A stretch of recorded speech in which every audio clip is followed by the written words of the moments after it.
មានប្រពន្ធតែផ្លែគ្រឿងខ្ញុំខូកេមានដែរទេ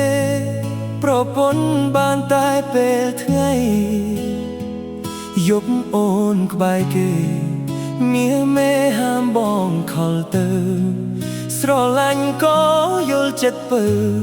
យប់ផុតទៅបនឲ្យតែថ្ងៃទ្រាំបែបនេះមិនដឹងទ្រាំដល់ពេលណាបាស្នេហាច្រលរេវងវែងខោភ្លើព្រោះតែស្រឡាញ់មិនខ្វល់ពីតង់វើថ្លៃដឹងខ្លួនគ្មានសិទ្ធិខាត់ស្រីអ្វីស្រេចតាមចិត្តមុំម៉ូតូបងចាដប់អូនទាំងទឹកភ្នែកធោចិត្តសែណាសូពេលជួនស្ងួនទៅធ្វើកា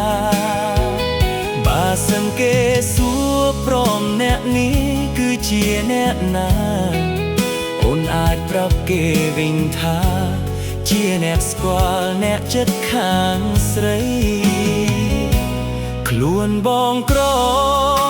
ជាបតីតែមិនបានការបើអ្នកណា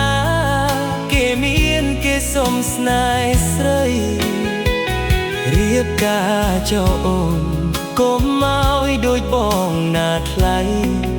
រួមរស់នៅជាមួយស្រី